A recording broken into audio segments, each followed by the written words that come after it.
Hello, hello. Welcome in to AniMan Plus, episode 85. I'm Alex Light with Spark 3. Hope you're having an incredible day.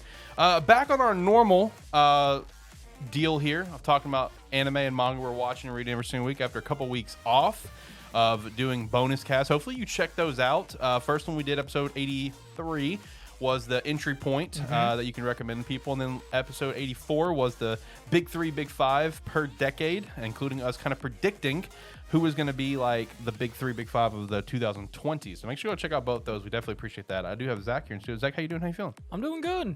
Happy to be doing this again after 2 weeks. I know it's been a little bit, hasn't it? Yes, it has. You got to kind of wipe off the rust a little bit. Yeah, we've been busy. That's the bottom line. We've been busy the past couple weeks. We may have some more bonus casts coming out here towards the end of this month, beginning of October, based on my own availability. So we'll just see how that goes. And we'll see if there's an episode next week. We have no idea. Yeah. We have no idea if there will be an episode next week. It just depends on a couple factors. But today will be a pretty fun one, man. We got a little bit of catching up to do on some shows, diving into it. So I do want to make an announcement here for AniMan Plus, for our AniMan Plus listeners. I think that's the scene. Yes, that is the scene with both of us. Awesome. So I announced this live over at a Terrible Football Show, and I'm ready to announce it here as well. We have officially partnered up with a new merch company called Agent Inc. Got to chat with them last week in like a 45-minute conference call. It was fantastic. Sparky 3 shop will still be active. We'll still be running promo codes on it, like Tech Probs, for example. Just the way I put it on a Terrible Football Show, think of Sparky3shop.com like the great value version of our merch, and think of like our merch store that's going to be on Agent Inc. It's like the high-class, high-end stuff, but at reasonable prices. I mean, I'm going to put it better. So our shop is our designs, and then Agent Inc. is when we take our designs and tell an actual designer's like, can you make this prettier? Okay, you didn't have to throw us under the bus like that, but he is correct. Sparky3shop.com is stuff that we make and put out there. Meanwhile, our shop at Agent Apparel will be the fancy stuff. I do have up here on the website to kind of show you guys an example here. If you're watching at youtube.com/Sparky3, if you're listening to the audio version, this segment right here is very, very pointless to you, and I do apologize. But we do focus on the YouTubes here. We do appreciate you no matter where you're listening. Show off a couple of these, though. But yeah, super pumped for some of these designs to come and some of the different sort of apparel that we will be working on. Shout out to all these creators that I'm currently showing off here at Agent Inc.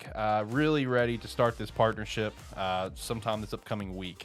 We'll be starting some of the design process, do some shirts, hoodies, hats, and for a Terrible Football Show, we'll do some jerseys. Very excited for that. Perfect timing, too. Football coming back, of course. And then, of course, let's not forget that we did recently get sponsored with Wayward Beard Company. You can use promo code Sparky3 to get 10% off that order if you have a beard that you want to take your beard game to the next level like I have. And the many others that checked out Wayward Beard Company, definitely go check them out. Use promo code Sparky3 to get 10% off. As well as Rogue Energy, because Rocket Pop Is out for everyone to purchase in tubs. And the Anime Girl version 1 shaker. Shout out to also his anime shaker as well. Yeah. Momo. It's retired. Yeah, shout out to the Momo shaker, the first creator shaker for Rogue. But yeah, Rogue Energy, use the referral link down below, promo code Sparky3. Get some Rocket Pop. It's fantastic. Or whatever else you want. I don't care. Just get some Rogue. Support us. Whoever bought some yesterday, I appreciate you. I don't know who that was, but shout out to them. I got an email about it. Yes, he tracks all the purchases. I do. I get emails, man. I get an email every once in a while where it's just like, referral sale made. I'm like, all right, here we go, baby. There's a win. Yeah, that's right. Okay, so I'm going to start turning down the music here, and we can start talking about some stuff. So the first thing that I want to shout out here is big F in the chat if the rumors are true and Bleach is potentially fucked. Because Disney doesn't know how to handle anime, I guess. Because there's a lot of rumors where it's like Bleach was going to be on Disney Plus, and my first concern as someone who's currently enjoying summertime rendering, which is also on Disney Plus, but only in one country. It was going to be region locked. Exactly. And from some stuff that I'm seeing, that does seem to be the case, where it's not going to be simulcasted, which is horribly unfortunate if that is the case. And I'm just going to have to bootleg it somehow because I'm not going to miss this. I was just like, you sold me that. I was like, that's a win. That's one less show. No, we're watching that. Or at least I am. That's a big one. I mean, I figured your big news was going to be the fact of all the rumors running around for Yozakura family. Let's go, baby. It's about damn time. Yozakura family is rumored to finally get, its anime on the way. It still hasn't been announced. No, it hasn't been announced. But it's hanging in the air heavily. Yeah. I'm here for it, baby. Let's get it. Let's get the anime. I know Ayakashi Triangle's anime starts in January. We got some visuals for the Undead Unluck anime I saw recently. That. Did you see the actual drawing for it? Yeah. That was so clean. It looked so good. That if anyone hasn't seen that for Undead Unluck, you need to go see that. The color, the advertisement for it's on like the right side of the page is still like in their manga format, but a colored page, and then it like transitions to them in like an anime style look. Dude, it was so clean. I'm really excited for the Undead Unluck anime. I really am. I know right now like the story is like kind of reaching its climax right now. But I've enjoyed Undead Unluck from beginning to end. It's been a fun ride. It's not like peak fiction or anything, but it's been a fun ride. Speaking of peak fiction, I want to go ahead and address this on this show. Go ahead and throw it out there. Just a few minutes in because I love to start fights. That's what I do. At AlexLike23. Hit me up on Twitter anytime. My DMs are open. But like, bro, I wanted the record. I'm part of this fandom. Okay, I'm part of the fandom, and I'm part of just Weekly Shonen Jump fandom as a whole. That's kind of my priority. But bro, Black Clover fans need to fucking relax. Like, they need to fucking chill. If you're like one of them hard, did something come out with Noelle again? Bro, no, it's just like Black Clover fans. Like I saw, it all started with a meme that I saw, and then it's just like one thing led to another. Where it's just like it was a picture of Toguro from Yu Yu Hakusho carrying the big rock, whatever. Yeah. But like photoshopped over it was Asta over his face, and the rock had Weekly Shonen Jump saying that Black Clover is single-handedly carrying Weekly Shonen Jump. Like number one, from a sales perspective, that's incorrect, and number two, from a story perspective, that's incorrect. Like Black Clover fans, like they're just like peak fucking fiction. And there was a guy that responded to my quote tweet about that where he's like, MHA fan, with a skull face. And I'm like, bro, I am a diehard MHA fan because I love superheroes. I grew up on superhero comics. But even I'll admit it's not carrying the fucking magazine right now in story. Like, I'll be the first to, like, is what's happening in My Hero right now good? Yes. In my opinion, it is. I mean, it's about to be wild. It's about to be oh my God, I know. But is it carrying the magazine and story? No. I would say because of like the epic climax that it was, and story base, number one in my opinion is One Piece. Obviously, sales, One Piece takes that crown. In story, I would say One Piece is number one because of how Wano ended. Wano ended beautifully, right? And that's coming from someone who's not a One Piece fan. One Piece is not even my top 10 favorite series. After that, I'd probably say like Blue Box is a strong contender, and I would even say, even though I have not read it, but from everything that I've seen, the series that you're reading, Akane-Banashi, would be up there as well. Like, I mean, Akane-Banashi's at a great spot right now. I mean, based on everything we've been reading, and we've been reading Shonen Jump consistently for like 3 years now. Yep. I mean, was there a point that Black Clover and MHA were carrying the magazine? Yes. Are they carrying it right now? Hell the fuck no. No, absolutely. Especially not Black Clover. And both of us enjoy those series. Yes. They're good series. But out of all the action series that are currently in Shonen Jump, the only one that's even lifting anyway, I feel, at this time is One Piece, as you were saying. Yep. JJK's and what the fuck is happening? Bro, that JJK's not even in contention for carrying. My Hero Academia, I mean, it's in its climax stuff and there's stuff going on, but there's been nothing like real big yet at this moment. It's building up to that, but it hasn't hit yet. Right. And then Black Clover, I mean, we just finished up the whole thing that's going on, and they're trying to build their new thing, which it seems like it's going to be interesting once they address what the fuck it is and get it going. But it's almost in getting territory for me for JJK of what the fuck is happening. Yeah, see, that's how I felt on this return for Black Clover. I don't know, man. I see this shit all the time that like from Black Clover fan. The Black Clover fandom is fucking wild. Okay, I mean, the things that are carrying it right now are very much the slice of life stuff. Akane-Banashi, apparently fucking Witch Watch. I can't get over. Fucking Witch Watch, bro. And Blue Box. Yeah. And I also want to stress this. Like, I am very, very aware that, like, every fandom is annoyingly toxic, right? Like, One Piece is their fandom. Like, they have their portion of the fandom that's annoying as fuck with how... Anything starts anime, they immediately have to go talk about One Piece. Yeah, exactly. Same thing with My Hero fandom. Like, I'm in all these fandoms. I follow all these fandoms. But I don't know, like, they're all bad. They're all bad in their own way, and they're all bad at different times. But, like, I swear to God, Black Clover is the worst one because it's like... is like the youngest brother syndrome, basically. Like that's that. I mean, like, look, look. You guys can try to say peak fiction all you want, but I'm just calling it as it is. From like, in my opinion, from a story content and a sales content, like both of those, like Black Clover is the youngest brother out of these big ones. I mean, up front, like it's One Piece, JJK, My Hero, Black Clover. Get over it. Like, like that's what it is. And I like all these. I like Black Clover more than JJK. I like Black Clover more than One Piece. I'm just speaking facts though. That's all I'm doing right now is speaking facts. But Black Clover fandom needs to fucking chill. Like, shit that I see on Twitter on the daily. It's like, oh my God, you guys are hyper cringe with your fucking fandom. You need to relax. But the sad fact, I know like at least a portion of that are people our age. yeah, I know, man. Yay! Love Twitter. Love Twitter. Love Twitter. I do. It's my number one platform I like to use. But man. And if you want to join fandoms that aren't as cringe but are still great series, go check out our most recent episode of Top 3's Top 5 throughout the decades. Bingo. Go check that out. Nice episode 84. It's a fun time. Enjoyed that. All right. Let's go ahead and jump into some stuff. Okay. Jump into some anime time. You want to kick things off with Overlord? What we got going on? Overlord's season 4, episode 9. So we got through all the door stuff during our weeks we were out, and now he's dealing with the kingdom that he took over a city with. Apparently, they had some plan to use an idiot noble to start a civil war. Said idiot noble instead decided to steal supplies that Ainzel and his people were sending to another country, the theocracy.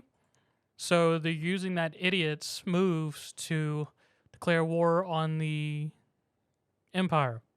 And more or less he sends Albedo just go like, send a message like, we're declaring war. We're going to show up and attack in a month. So yeah, bye. Have fun. Pieces out.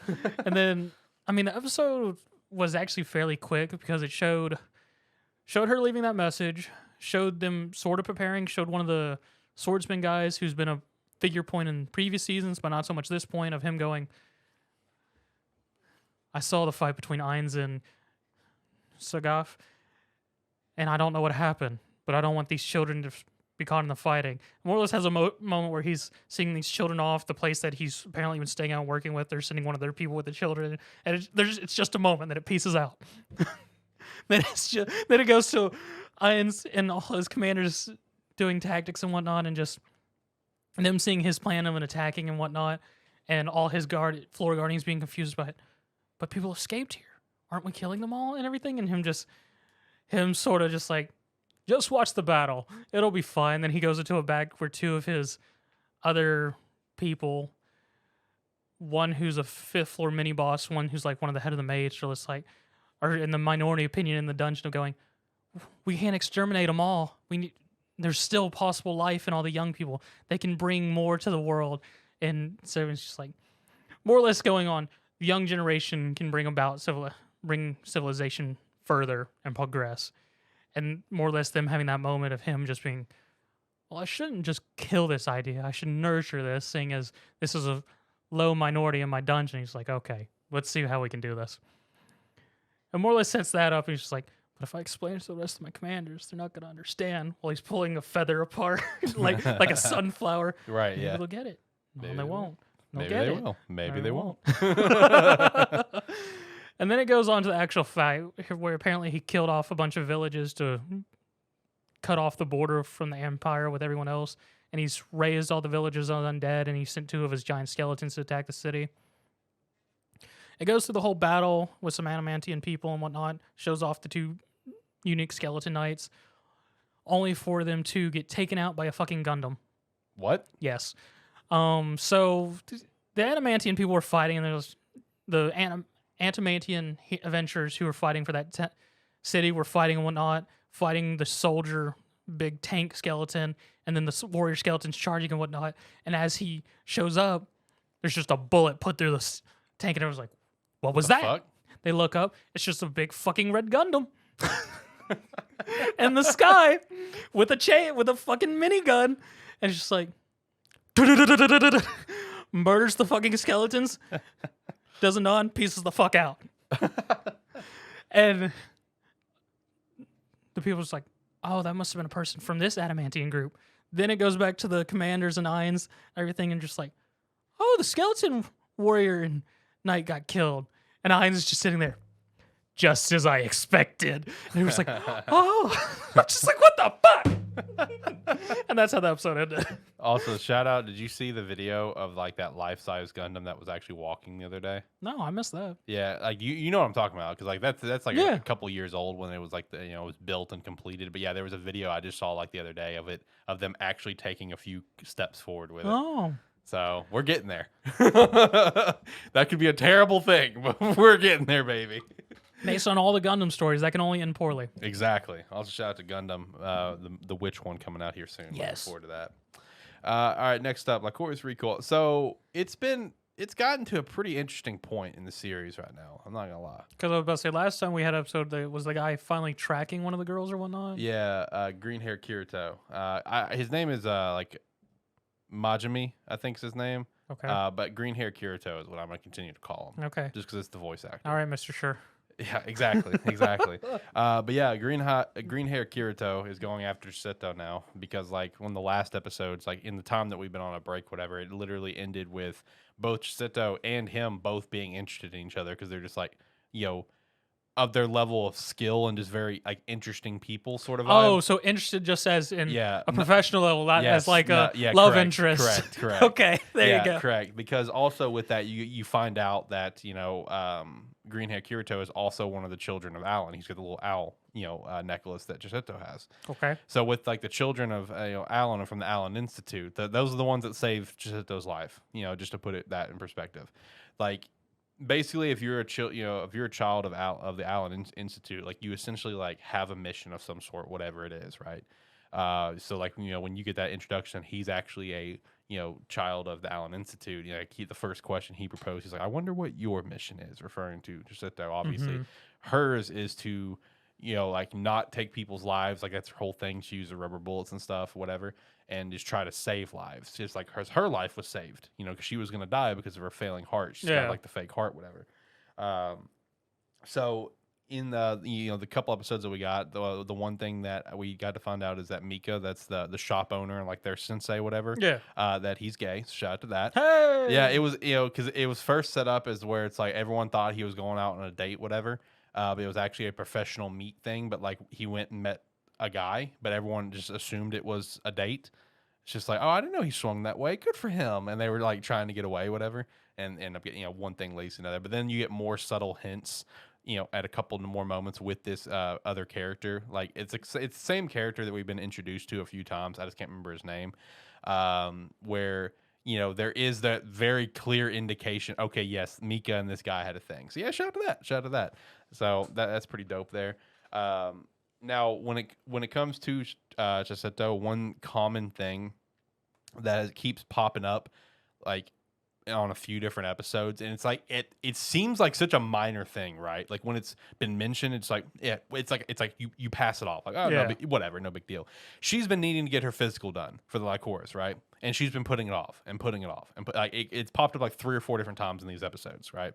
Where it's just like, you need to go get your physical. She's like, oh, no, I'll do it. And then she won't do it. You find out one reason she doesn't do it is because she's horribly afraid of needles. Horribly afraid. But yet she has no problem with someone putting a gun right to her face. And she's like, yeah, because I can dodge that. I can't dodge a needle.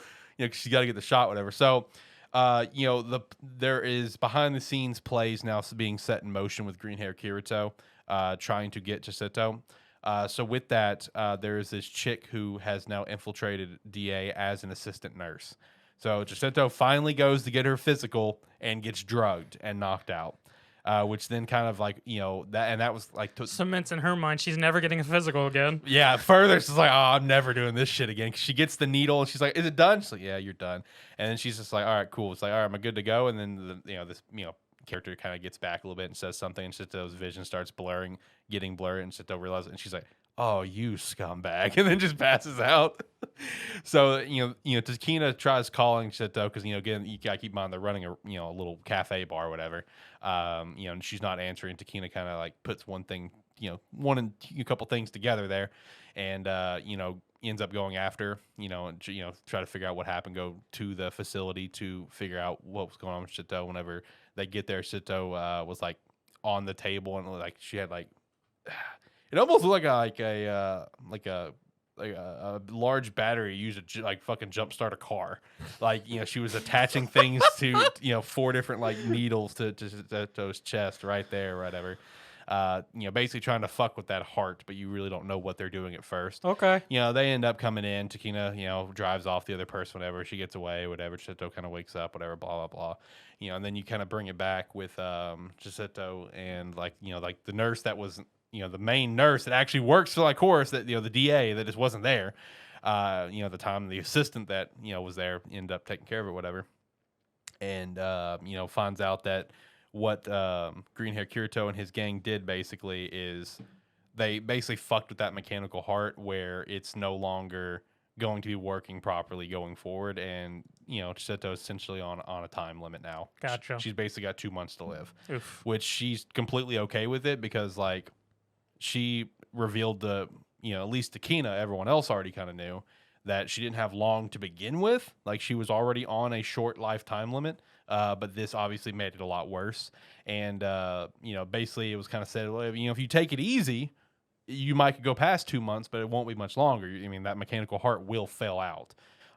So, like, you get a couple shots where, Takina and, Chiseto's trying to do one thing or another, and, Chiseto ran, and Takina's like, oh, I'm so sorry I made you run, whatever, because, any sort of physical exercise is going to, it's going to hit that 2 month limit versus taking it easy. So, that's kind of where we are right now with Lycoris Recoil. Is we're at this like the big defining moment where the bad guys kind of came out on top with this and is essentially killing Chiseto, and now it's like trying to figure out what could we potentially do to save her life.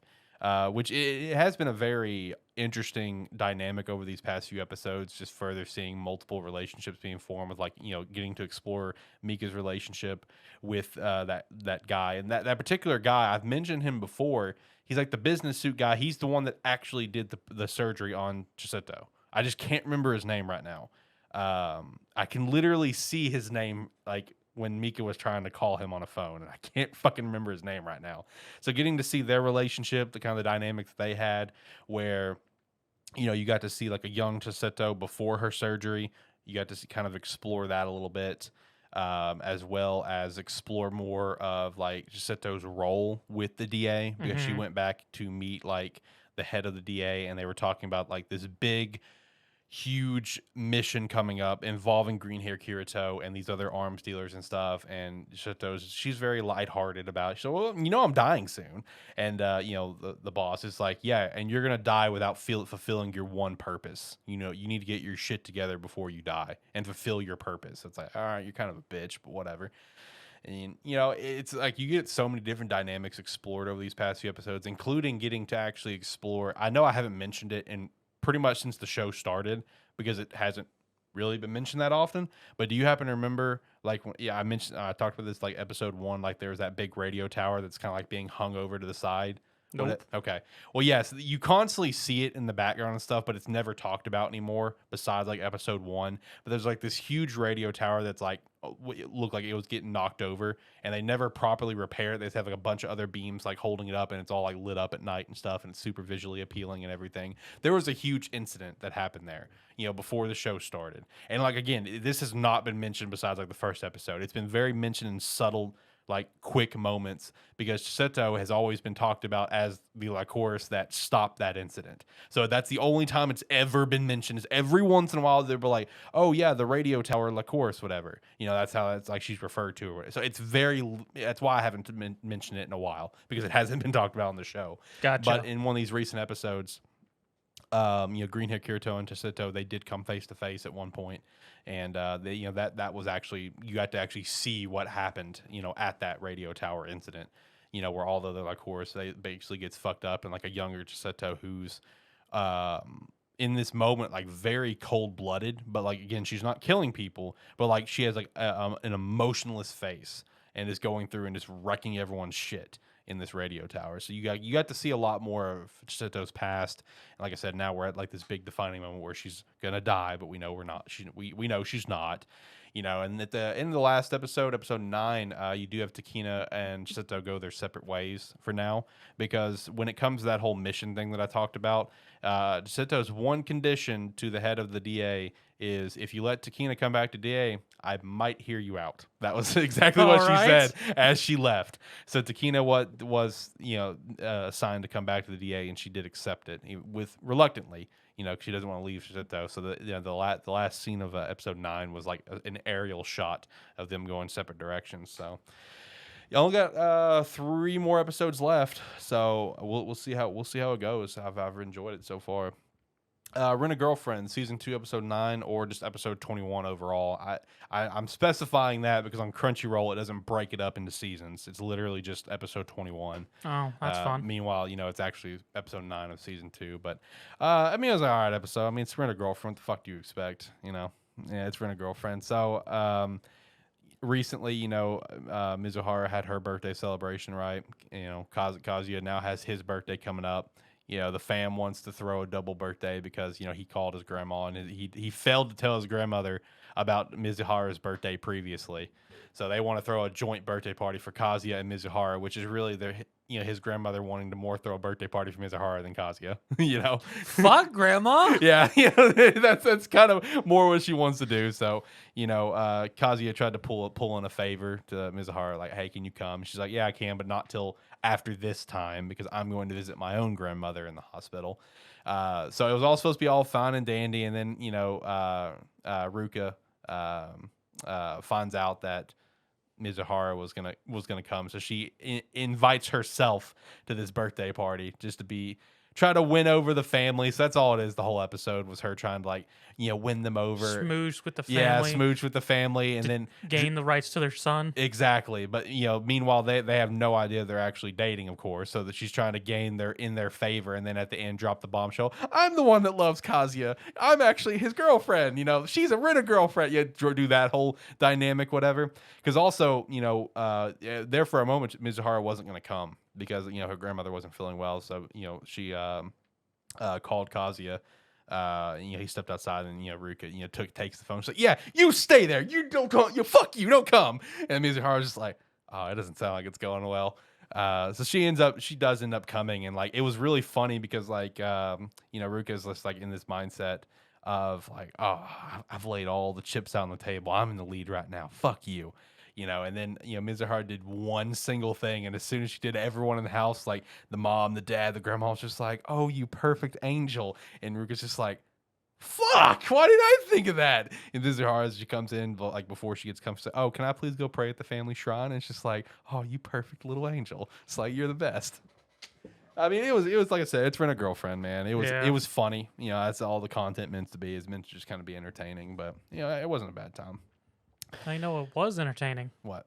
Ayanokoji being savage as fuck. Yeah, I know, dude. Yeah. Classroom of the Elite, dude. Season 2, episode 9 was once again. Honestly, these past few episodes have just been some absolute peak fiction. I mean, this set of 3 episodes with the whole paper shuffle thing was great. Yeah. With these past few episodes that we've had lined up, it's we've had this competition set up between Harika and Kushida, or how you pronounce her name. No, you said it. Kushida? Yeah. Okay. Yeah, we had this bet set up between them, and Horiko's brother stood in to visualize the bet and warn them you're both gonna better keep your fucking side of the bargain. You're gonna pay for it. Where it's they were gonna basically who gets higher test scores on this whatever the test is, where it's every class assigns different questions, whatever. Yeah. Whoever between them two gets the better score in this category that Kushida picks. If Horika comes out on the bottom, she gets she leaves the school voluntarily. But if Kushida comes out on top, on the bottom, and Horika comes out on top, then Kushida needs to leave her alone and stop trying to get her fucking expelled nonstop. And the big thing was we actually got Kushida's pass, the event that attended since the end of the sports, and that more or less she has addiction to being praised and whatnot, which led to an incident in our middle school where she vented online, got found out by all her classmates after she was so nice, did everything other people didn't do, and found out secrets. Yep. When they were all attacking her, she just let everyone's secrets out all at once, which led to apparently just a giant fucking brawl in the classroom amongst everyone. Yep. Well, all because that diary, whatever, of her just releasing her thoughts, whatever it was. Yeah. So you actually get to dive into that backstory that's been a question since like episode 2 when you saw that dark side get revealed. Yeah. So it's been a while to actually get to that dark side point of her, of why she's the way that she is. So it's cool that we finally got actual clarity on that.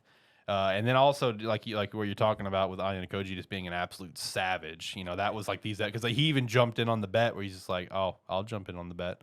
You know, it's like, you know, she's like, oh, so, you know, I want you expelled too. He's like, sure, I'll accept. But if you add a condition, I can add a condition, which is tell me what the hell is going on. Yeah. Yeah, he's just like, I just want to know what the fuck's happening. You know? And then also these last 3 episodes, he has literally 2 women chasing after him. Ayanokoji just being Ayanokoji, be like, yeah, no.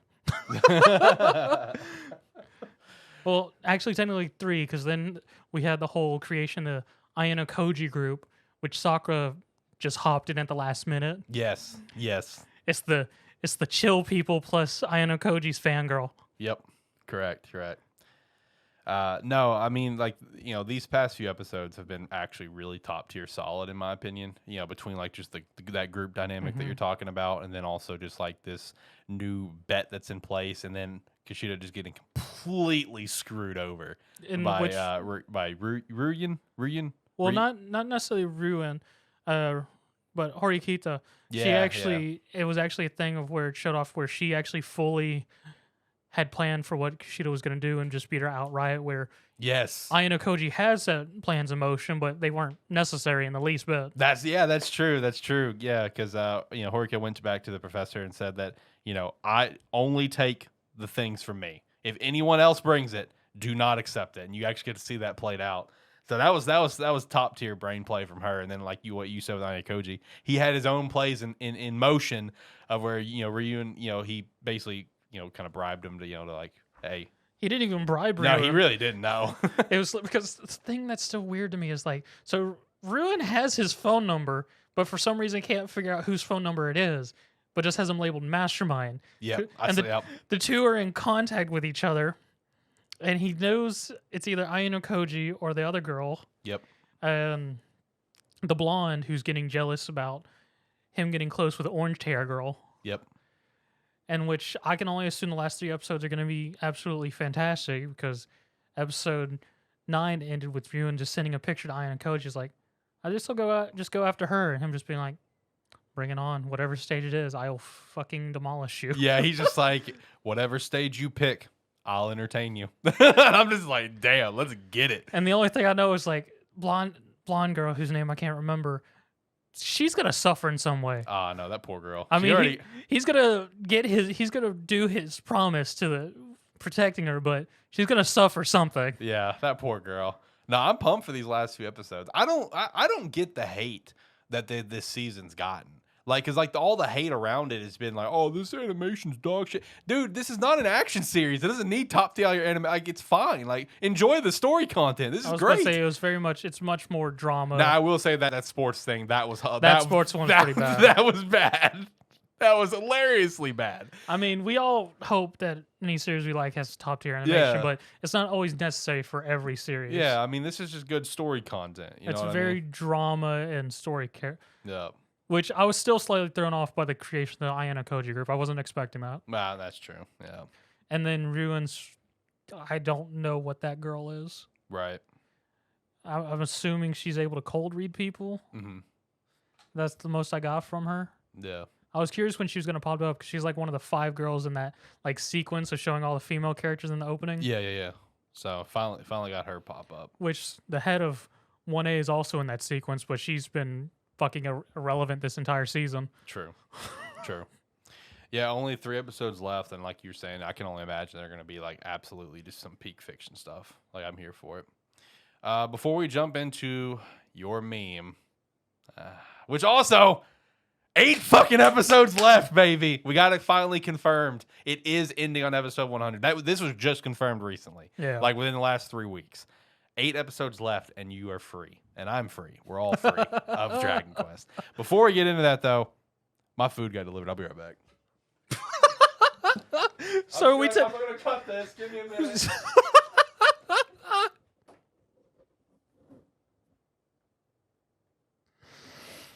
Well then, the one thing that can apparently stop a production, folks, is food delivery. When usually he just leaves that shit outside until we're done. But this time, apparently food wins over production. And I hope he doesn't cut this. Because then we're just going to have a nice little segment of what's happening here. And just in making this episode so much longer. But in the meantime, wherever you may be watching this, you can subscribe. If you're watching this on YouTube, you can definitely hit that subscribe and help us out. And if you really want to, you help us out, you can go subscribe to AniMan Plus YouTube. Thank you very much. He's back. Might as well not let my drink just sit there and get, watered down.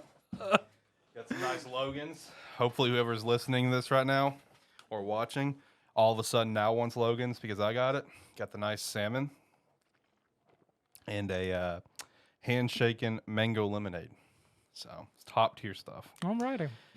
All right. How much of that do I need to cut? Any of it? I mean, you can play it back and see if you want to keep it in it. All right, bet. I I heard you talking, so I'm going to assume I can keep it. All right. Dragon Quest, episode 92. 8 episodes left, baby. Let's go. What a journey. What a damn journey. So I'm going to try and speedrun this because all 3 episodes actually had something fucking stupid in it. Lovely. So, we learned the backstory of Mr. Vernon Clover in the first set. We also learned that, as I suspected, Avon's not fucking dead. So,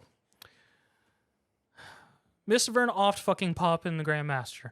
Kilvern shows up. He starts talking with Mr. Vernon. We get into the whole backstory. Mr. Vern was created by Vern and was assigned man. Kilvern randomly just appeared one day and was sent by some figure who it doesn't name drop. It's just like, my name's Kilvern, and they go through the whole thing. It was like, your name is Kilvern, in case my plan fails, so you can eliminate me. Fine, you can join.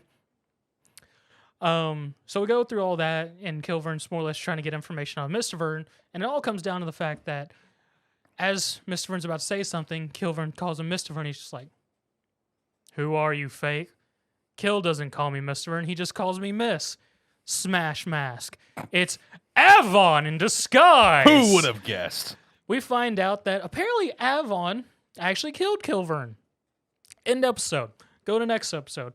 We learn the secret that is Avon fighting Kilvern. Apparently Avon, through magic dust, was able to escape the other world that he was supposed to be trapped in and died because the bot thing did a fucking suicide bomb on him. But he apparently lived through that, escaped through this sand stuff, and fights Kilvern again.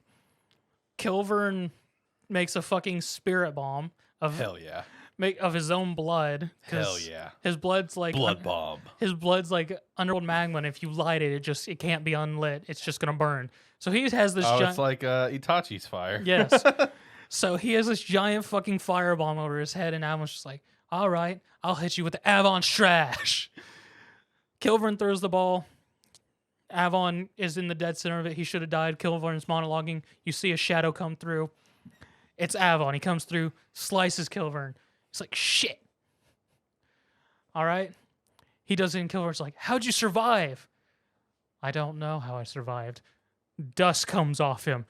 Dust forms. Fucking Hadlar! The spirit of fucking Hadlar appears. He's just like, I got you, bro. And disappears into the ether. And I was just like, when I held him in my arms and he became ash, it covered me and he protected me one last time. She's like, God damn it. Kilvern's like, that's bullshit. I'm calling the bullshit card.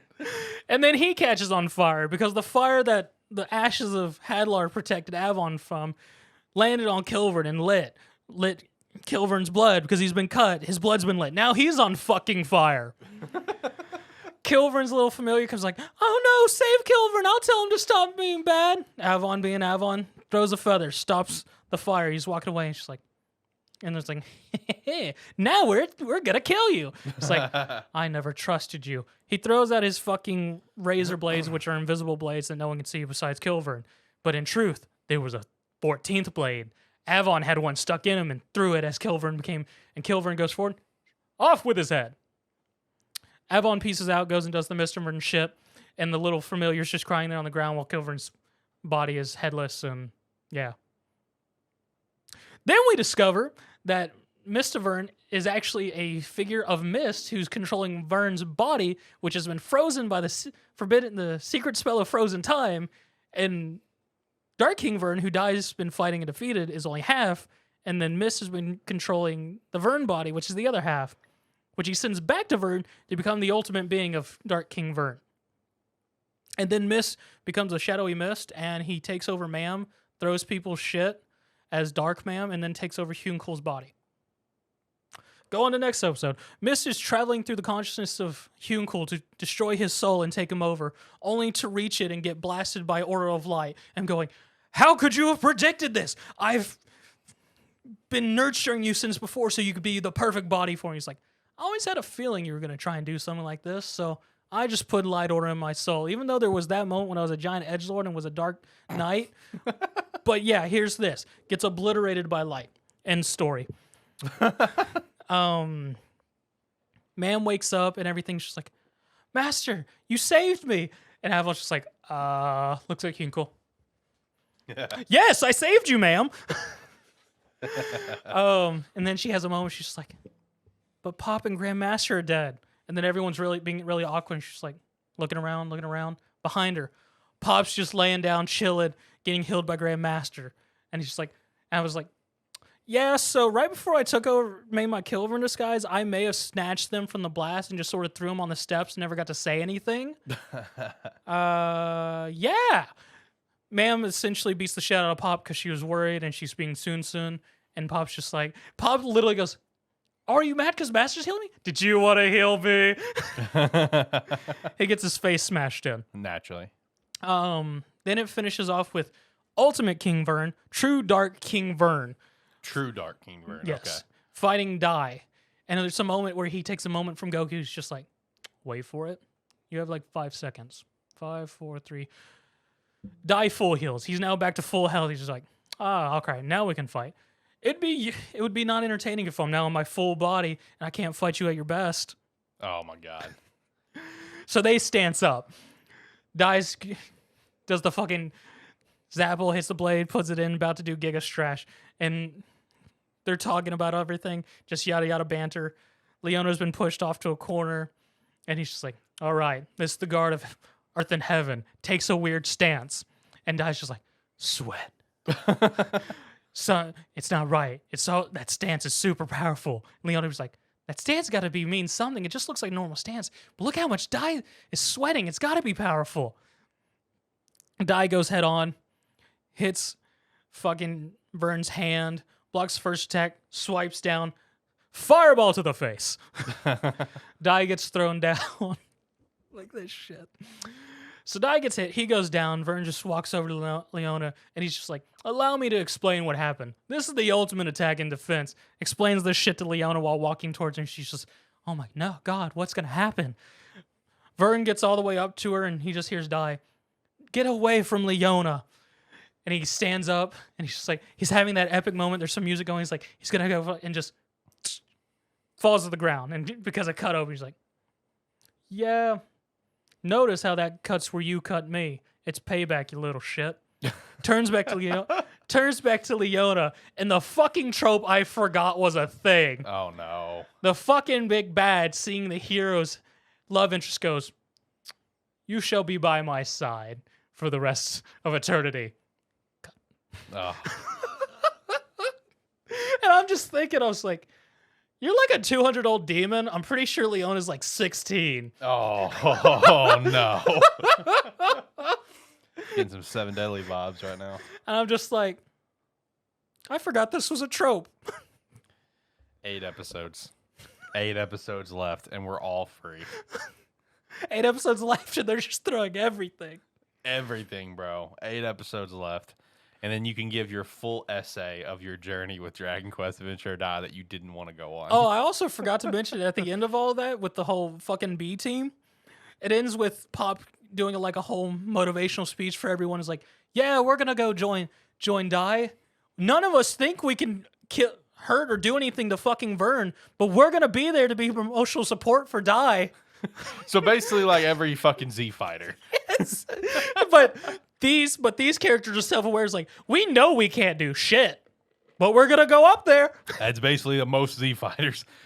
Like during the fucking Cell games, like everyone knows they're not going to be able to beat Cell. It's like, yeah, we're just going for emotional support. It's Goku, you got it or no one. And then of course I mean, Gohan Pop did, in a previous episode went full admitting that he knows he's Krillin. He's like, I don't like that all of you are expecting something. I usually like just throwing my shit out there getting fucking floor.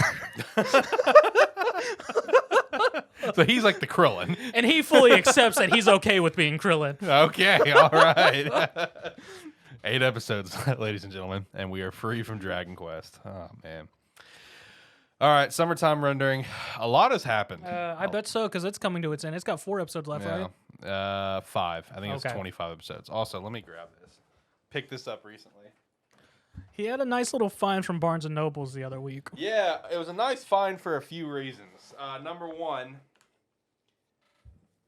it's a Barnes & Noble's exclusive. Number 2, I had no idea that this was even being printed in English. Summertime Rendering Box Set 1, first 3 volumes. These are thick volumes, Yeah, too. those are fucking thick. These are thick volumes. Like, I went back yesterday and hoping to find Box Set 2 because it should be out. I found volumes 4 and 5, and I did take a peek at 4 and 5. Just like the standalone volumes, but I'm picky with stuff like this. I don't want to buy 4. If I bought one, I gotta buy the other. Okay, I can't just buy 4, 5, and 6 separately now. I gotta buy the box. But yeah, this is a cool find. Barnes & Noble exclusive right there on the back. But yeah, no, I was like the end of volume 4 was like legit maybe 2 episodes ago. Oh, damn. Okay. Yeah, so like, these are very thick. But yeah, very cool find. Summertime Rendering. I honestly, like I said, I had no idea that this was in English print. I had no idea it was printed in English, So that was a really cool find. Really happy to find that. I don't know if I'm going to open it up or not because it's currently still sealed. So I know I'm not going to read it. It's strictly for collective purposes. I know I'm not going to read it because if I am going to read it, I'm just going to read it on my phone. I mean, that's sort of like one of the Shin Megami games I got. I found a fucking factory sealed copy of one of the DS Shin Megami games, and I'm just like, I slightly want to play this, but at the same time, I don't want to break the seal. Yeah, you see, I feel that. And that's how I kind of feel towards this. Like, I just bought it because I just happened to find. I didn't know it was fucking, like I said, being printed. So when I just like look down, I just see it there. I'm like, what the fuck? Is it summertime? Oh, it is. Ooh, let's go. So, but yeah, no, we have had a lot happen these last few episodes. In fact, literally the end of episode 20 was pretty big defining moment for these last few episodes. We obviously the whole series built around time looping and stuff. Really, anyone can die and he'll time loop and save them.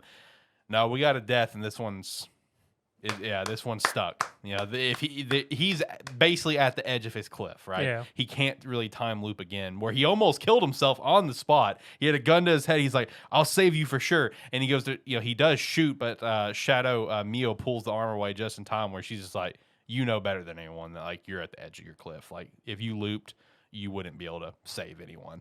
So these past few episodes, though, we've had a lot of action sequences, which has been super dope because in the start of all this thing, after he, when did he die last? Man, there's been so much that's happened these past few episodes. I'll try to retract this the best I can because there has been a lot. The last time that we chat about Summertime, did I tell you what happened with Urshiro? I'm trying to remember.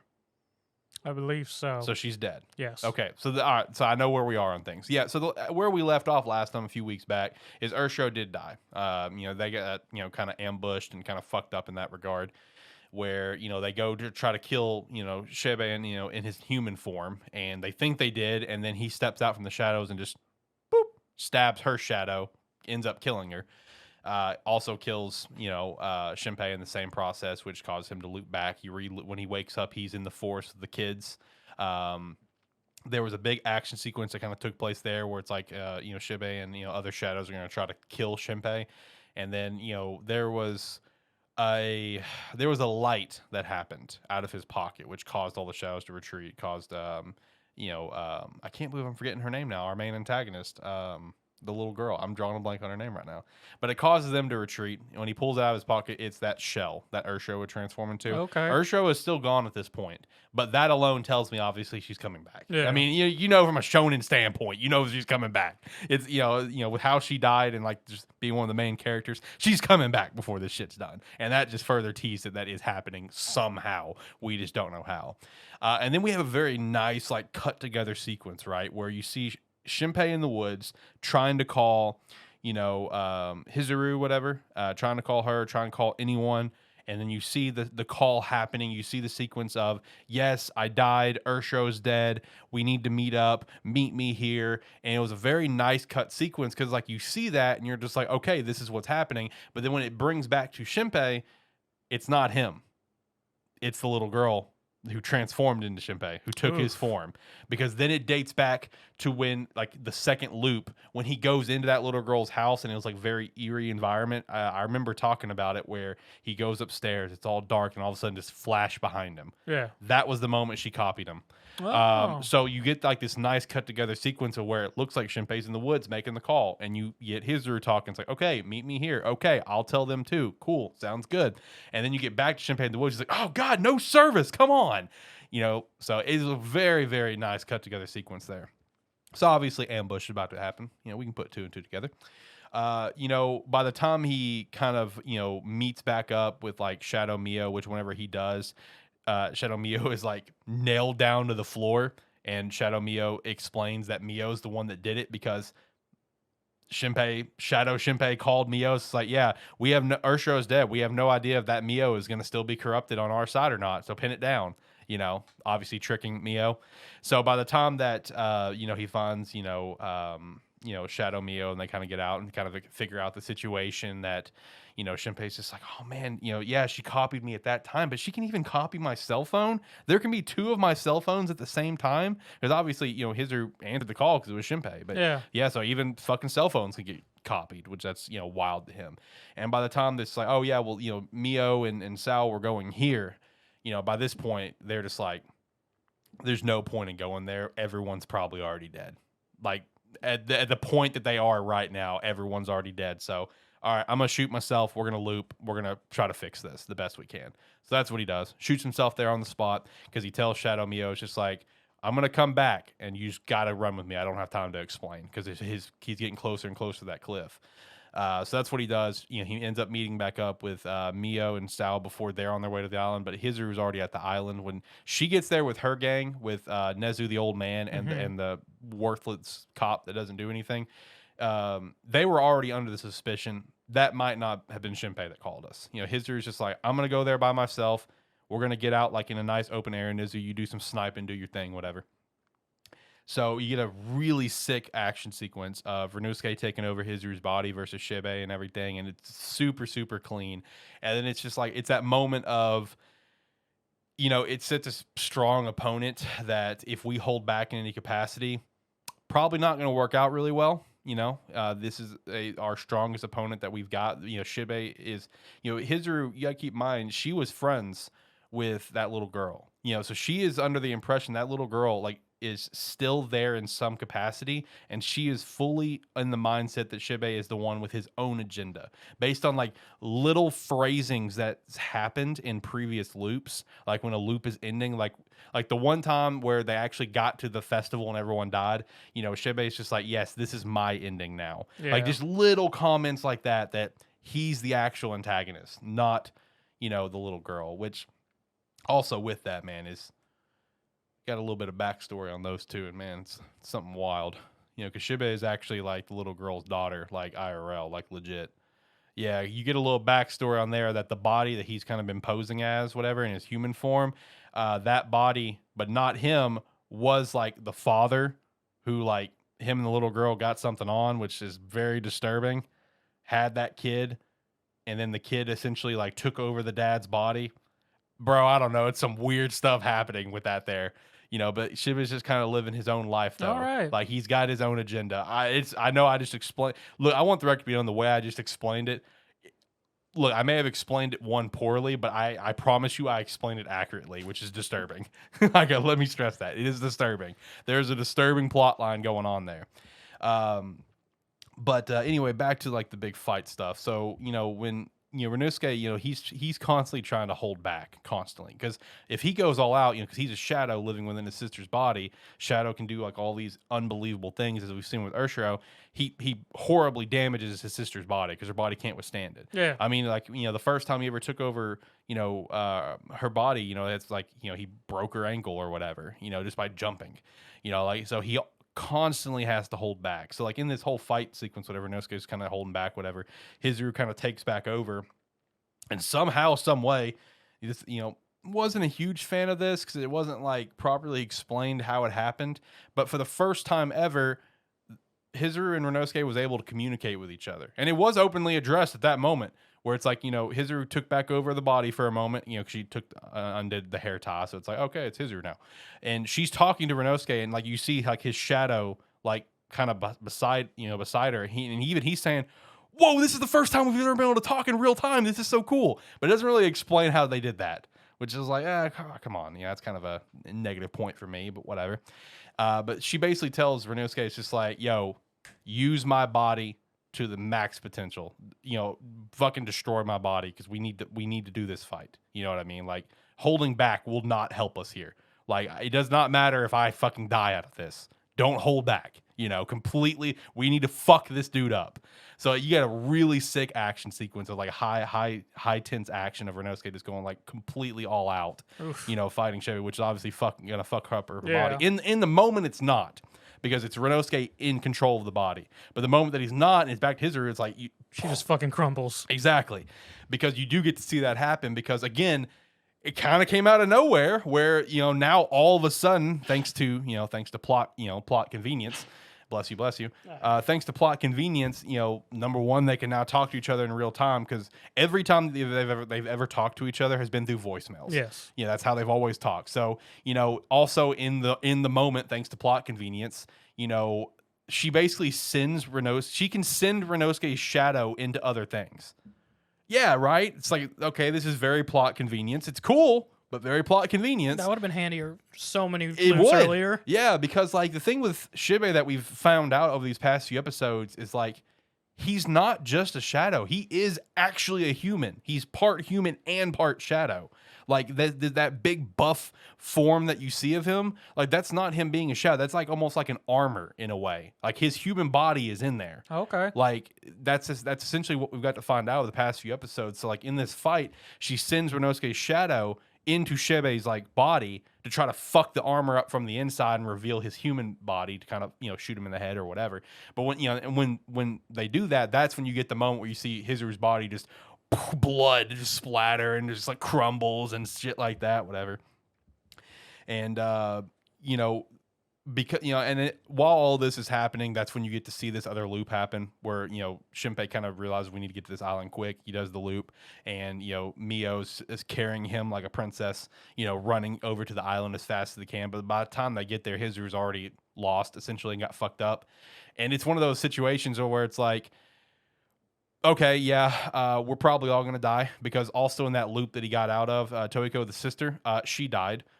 So like, once you get to start to see a lot of action take place on the island, and it cuts back to like Shinpei and stuff before he goes to the loop, that's when you see Toiko die. So everything that I just explained with like, Hizuru and stuff like that, when you go back to Shinpei before he kills himself, it had already happened. All of it's already done. Hizuru lost. Toiko got fucked up and escaped. She died. All of that's already happened.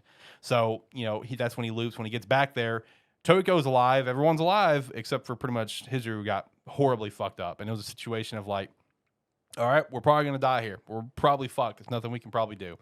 And then I think it was like that glow again happened, like Urshiro or whatever. And then again, it doesn't acknowledge Urshiro's presence at all. She's still not come back or anything. Heine, that was the name. That was the little girl's name. Just dawned on me. Yeah, Heine, who's currently still posing as Shinpei, and Shibe, after they've already fucked up Hizuru, like, everyone, all the good guys are like, we're probably fucked here. We're probably going to die. And then Heine out of nowhere, it's just like, hey, let's retreat. We've done enough. And then, Shiba's just like, are you fucking kidding me? We can kill them right now. And Heine's just like, no, we're outnumbered. Which, again, tells me something's going on with Urshiro because of how powerful Urshiro is. She's obviously the biggest threat. So they end up getting away, and then that was the moment where, yes, Hizuru is the one that is is dead here, completely DED dead, because like he can't. But if he would try to loop back again, he still wouldn't be able to prevent anything in this fight from happening. And that was the whole point. And then also back to the point I just explained about the transferring a shadow thing. She transferred Renosuke inside of Shinpei. So Shinpei's got Renosuke now. I don't know where this came. This came out of nowhere. It's plot convenience, man. I mean, I like it. I do like it, but at the same time, it's like, all right, you've done so well in these 19, 20 episodes of explaining everything as it's needed. Are you going to explain this? Or it's just like, hey, we can just do this now. You can hope. Because that's the thing this series has done so well, is explaining everything that like happens. It explains like how it happened or why this makes sense. So it's like, hopefully Renosuke can maybe make sense of it next episode when he and Shinpei maybe talk together, since, he's in his body, but I don't know. Past few episodes have been absolutely incredible, though, I will say. Besides my couple of beefs with just that whole shadow thing with Renosuke, besides that, it has been some top-tier action, great back and forth. Really enjoyed it. Favorite episode of the week? I'm going to say Summertime, episode 20. If not that, Classroom of the Elite. I'm going to say Classroom. Classroom of the Elite was good. All right, let's get over to manga ratings and wrap this show up beautifully so I can eat my salmon. All right, One Piece, 1058. I would probably give this one... I'm flirting with a 9 right now. I'm assuming the series is back. This is past what break it took, right? Yep, it is. Okay. Yeah, we are. We got the curtain call on Wano. That was the end page a chapter ago, I think, and then, or it might have been this chapter where we got the curtain call where it's like Wano act end. Gotcha. So we got that curtain call, but no, that was the chapter before. Yeah, I remember what happened into this chapter. I'd probably give it a 9 though. It was pretty solid. My Hero Academia 364. I told you some shonen bullshit was about to happen. I told you it was coming. I told you. Fucking this is some... This is stupid up front. You would have called plot armor. Man, this is stupid. And go back to my point at the beginning about the black... Like, again, I'm not saying My Hero's carrying shit. I love My Hero, and I'll admit that. I'm a realist, but and this is a great example. Like, this is stupid, in my opinion. I don't know how this makes sense. I will say I saw some tweets about translations from the word that Best Genius used to describe the situation, where it is once properly translated to this particular word, the particular word defining it is basically a very vague term where it's not as like exploded like we kind of made it out to be, or kind of how it appeared to us as readers. Okay. It's not like what, you know what I'm obviously referring to. Yeah. And people who read it know what I'm referring to, where it's not just completely exploded and obliterated. It's not like that. Apparently the actual term used in the Japanese font that Hirkoshi used, he used it. People are saying it's a vague term that references this sort of damage, trying to make sense of what's about to happen. And once I saw that, I'm like, okay, yeah, I can see where that makes sense a little bit. But at the same time, it's just like, how the fuck does that quirk is whatever? I don't know. I'd give it like a 6 personally. I'll give it a 7. Black Clover 335. It's a shame for Asta. He got hard friend zoned. Yeah, he did. Like, goddamn. Yeah, he did. I'll give it a 6. I'll give it thinking a 6 as well. JJK 195. Katana! Yeah. Sumo! Still haven't caught up. Fucking 6. Miss Show Score Family 143. 7. Undead Unluck 124. Honestly, probably a 9. I've really enjoyed these past few chapters quite a bit. I really have. Like, we're reaching our climax on stuff. I've genuinely enjoyed what's going on right now. Mashle 121. I'll give it a 7. I give it a 7 as well. Sakamoto Days 84. I'll give it an 8. 7. Elusive Samurai 75. Didn't read it. Still need to catch up on this one. I'll give it an 8. Did our sadistic MC. They fucking call his shit out. Oh, perfect. I need to catch up then. Blue Box 66. I told you she wasn't ahead. Nigga, She's not ahead. as far as we're concerned, She's not ahead. I'll give it a 9. 8. No. 9. P6 46. I'll give it an 8. Akane-Banashi 27. I'll give it a 9. Chainsaw Man 103. Dingy, man. Dingy, bro. I love that ending where the guy's just like, and just like sets back. We get the first scene of Dingy again after all this time, and he just gets asked, "So why do you do it?" I want people to find out, so the ladies will be on me. Exactly. I give it an 8. I give it a 7. Dragon Ball Super, we had that come back, and this obviously swept the internet because of Frieza's new transformation, officially dubbed Black Frieza. Yeah, dude, the naming in Dragon Ball Super has reached just a different level. I was talking about this with Andy the other day because he sent me some pictures of like some Dragon Ball themed sodas at a store that he went to in Orlando, and he's just like, these are the characters he named, and he got to Goku, and it was Ultra Instinct, like Mastered Ultra Instinct Goku, and he called it Gray Goku, and I'm like, well, that's a little bit better than some of the names that's in there, you know. And I went through them, like, you know, Ultra Ego, you know, Gohan Beast, you know, Orange Piccolo. I was like, can you guess what Orange Piccolo looks like? He's like a pumpkin dick, and I sent a picture of Orange Piccolo. He's like, wow, accurate. But yeah, Black Frieza basically came in, one shot gas, one shot the other guy, punched Vegeta and Goku once, said, I don't want to finish you guys now, later, and just left. He got this transformation because, like, in a planet that he took over, that planet happened to he find basically a room of time and space, hyperbolic time chamber on that planet. So he trained for 10 years in there. So Frieza's been killed how many times again? Right, exactly. And finally, after so many deaths and joining their team for the fucking galactic tournament, he's just like, oh, by the way, Frieza, you can use all these power-up items now. Yeah, right. So, yeah, Frieza just leaves, just ditches later. I'm going to let you live for now. I got other shit to do. I came and did what I wanted to take care of, whatever. And Goku and Vegeta and Whis are on their way back to Earth. And they're just talking about, like, yeah, Frieza got real strong. Yeah, that's cool. Hey, Whis, who do you think the strongest fighter in the universe are referring to? Do you think it was Frieza? And Whis is like, I don't know. Leaving it kind of open-ended there, and that was the end of the chapter. The arc is done, so the granola arc is officially over. But it just ended in, like, such, like, wow, that was a curtain call. Like that was a weird ending. It was, man. It just dropped the curtain on it, but whatever. Then we also had Boruto, chapter 72.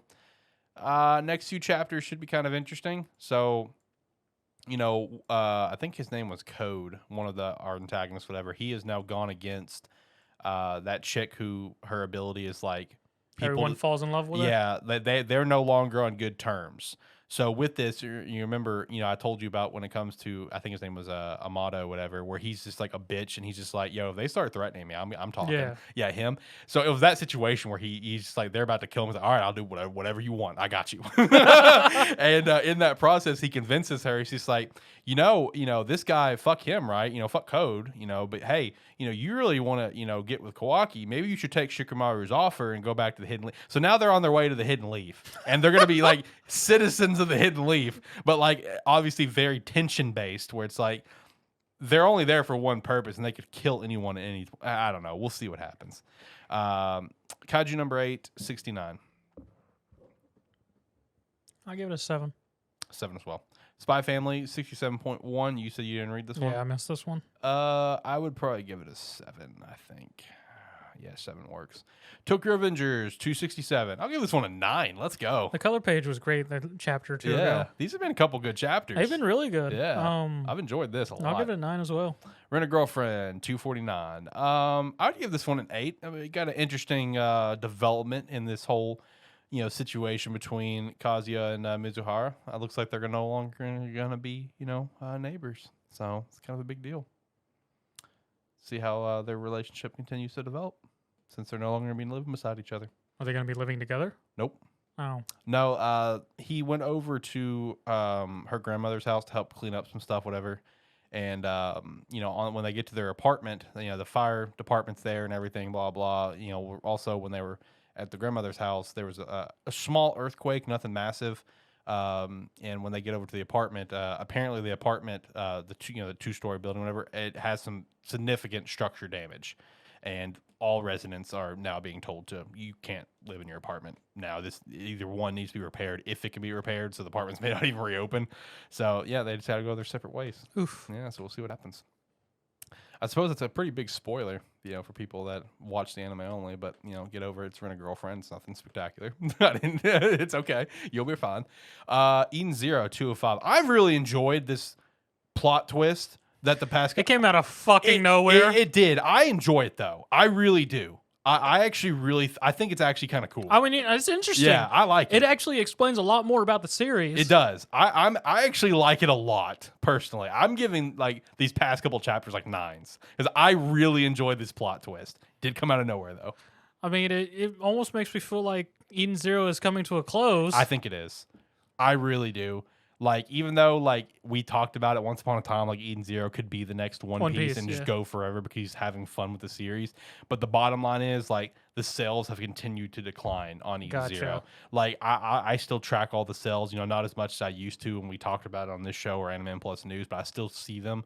And, an average volume for Eden Zero will sell, 15K. That's very low. Yeah, it is. From what it used to be. And even compared to other, 15K is low. There are series on Weekly Shonen Magazine that will do 15K and get axed. But I guess since it's Hero and it's a long-term series now, it's not. But I do feel like it's ending. I really do. I mean, I'll give it a 9. It was definitely interesting. Yeah, I like it a lot. 7 Other Sins, 4 Nights of the Apocalypse, 75. So since I went on my rant about that disgusting thing that we had with Jericho, it hasn't been referenced since. Literally not once. We have completely... There was some hard backlash We went completely against that now. We have not gone back to that scene. We've been focused on another scene completely. To the point where how this chapter ends, Tristan tells people to call Lancelot to get him here. So I feel like Lancelot will now come into the next chapter into this situation. We'll never even go back to the Jericho thing. That's pretty funny. Because it was cold turkey. Last 2 chapters have not even referenced anything happening with Jericho and Lancelot right now. At all. Because this chapter ended with a pretty sweet moment. And I guess this kind of goes into where I kind of plugged it recently where I wasn't sure, where it almost felt like there was a little discontent when it comes to Tristan and his dad, because he didn't really like using his powers. Yeah. Kind of like a Todoroki thing. I feel like we're going to get a little bit more detail on why, because when the chapter ends, he's using his dad's powers where he tells someone to call Lancelot to come here quickly, and the demon Mega whatever her name is, one of the 10 Commandments, okay, whatever her name was, I don't remember. She says, "Oh, you can't fight without calling your friends," and he just slashes her with his hand. He's just he's got the demon powers that he's like, "No, because I can't control myself." So maybe there's some more backstory for why he doesn't like using his dad's powers and he just can't control it. But yeah, I feel like Lancelot's going to come into the next chapter or 2, and we'll never go back to the Jericho thing. I feel like, because we have not gone back. I was almost scared to read Seven Deadly again, where I was like, I really don't want to go back to this. Hopping over to Webtoon. So one thing to note, Reunion has ended, a series that I've been reading. Apparently it was never meant to be long. There was an epilogue about it from the creator where she said that this was never meant to be a long series, and she didn't think it'd gain the amount of popularity that it did, even though it did go from Canvas to Webtoon. But basically the way she put it, she doesn't want to write romance full time. She has the story with Shiro and his family being this vigilante thing, whatever. That sort of thriller action story is the one she actually wants to write. So Reunion is essentially the prologue for the next story that's coming. So yeah, Reunion did end with chapter 26. It was pretty solid. Enjoyed it. I'm looking forward to whatever is coming next with Shiro and his family and stuff. Unordinary 282. Man, these past couple chapters though. It's been something. Man, these past couple chapters though. I'll give it a 9. I'll give it a 9 as well. True Beauty 221. So I gotta say, I have a very strong feeling that True Beauty is about to end. Oof. I think it's about to end because with where we are, like her secrets have been already revealed to the world. You know, we find out that her manager of her YouTube channel was a complete and utter psychopath. You know, she quits her YouTube channel. She's kind of living a normal life here for a little while. You know, everything's all happy and glory and dandy. And then this chapter ended where she's about to go on a date with, you know, Sue or whatever. And the chapter ended with a shot of a brand new YouTube channel that she started with the cover photo, you know, being True Beauty. So it's coming. Title drop. Exactly. So I feel like we're coming to a close on the series. And I was reading comments and people kind of feel the same way. But we'll see. You know, because I mean, there's so many story arcs. It's been already kind of wrapped up with other characters. Yeah. So yeah, we might be coming to an end on True Beauty. That'd be something. Week Hero 205. I loved Wolf's reaction. He's like, oh, he's sending them. He's not coming himself.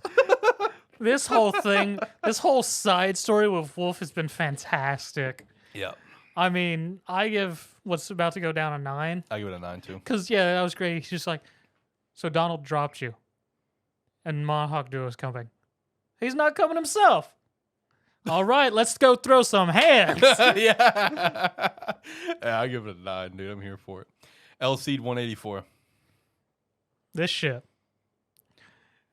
So I'm going to give what's happening right now a 9, but we've had our head top awakener of Korea. I don't talk about L-Seed a whole lot on here, but more or less, one of Kaiden's enemies showed up and was coming to hunt him down and was more or less putting pressure on one of the other organizations like, hey, either get Kaiden or his apprentice here or I'm going to kill you all. So it gets the deadline, and instead of Kaiden showing up, I can't think of her name off the top of my head, but our number one awakened in Korea shows up, and she's like, I'm here to help. The other guy's just like, where's everyone else? Oh, it's just me. And starts throwing hands with this rival of Kaiden who's like in the top 50 awakened in the world. As a whole fight of him going, why are you not ranked? This shouldn't be this hard of a fight. What is going on here? And it even has a moment where he's just like, you're really strong. You could be my woman. Where's my top hat? My top hat's gone. You destroyed my top hat? You're gonna die. That whole thing goes off, and this chapter ends with him running away from her. He's realizing, I can't do anymore. I'm not even here for her. This isn't worth it. Tries to run away, and he's running away. Kidding. So I heard you looking for me. So I give it a 9. Okay. So I got a lot of series on break right now. Yeah, I see that. Well, one of them was not. It did come back out recently. That's Mage and Demon Queen. But like Let's Play, it ended its season. Sub-Zero's on its season break. Suitor Armor's actually coming back tonight. So it's been on a break these past few weeks and it's come back out tonight. I will say with Let's Play, I do want to say this. You know, the second to last chapter we had was like a big, really defining moment, in my opinion. It was the moment where Charles like looked at the phone. It was Marshall, whatever, yeah. You know, and he was like that, you know, Charles, what are you doing with my phone? And next chapter literally didn't even acknowledge that conversation. Oh, but you don't get back to that. Like it's we're gonna clearly come back to it. Gotcha. But we're now focusing on something else where the chapter ends, where there's this other like subplot that's been happening between like Marshall and his dad wanting Marshall for something, a very controlling, you know, sort of level. Sadistic, you know, psycho motherfucker, where he's even using Marshall's sister, manipulating her to try to manipulate Marshall into helping. Oof. So with this, they've had someone that's been basically tracking Marshall and like watching his moves and shit. So with this chapter, it's mostly focused on Sam's dad. And he gets some information from one of his guys that always watches Sam for him, you know, because he's overprotective dad. So he relays like the photo of the guy that's outside her apartment, which keep in mind, Marshall and Sam, they live right together. So it was misunderstood as they think this guy was watching Sam when really he was watching Marshall, but the dad thinks that Sam's being tracked by someone.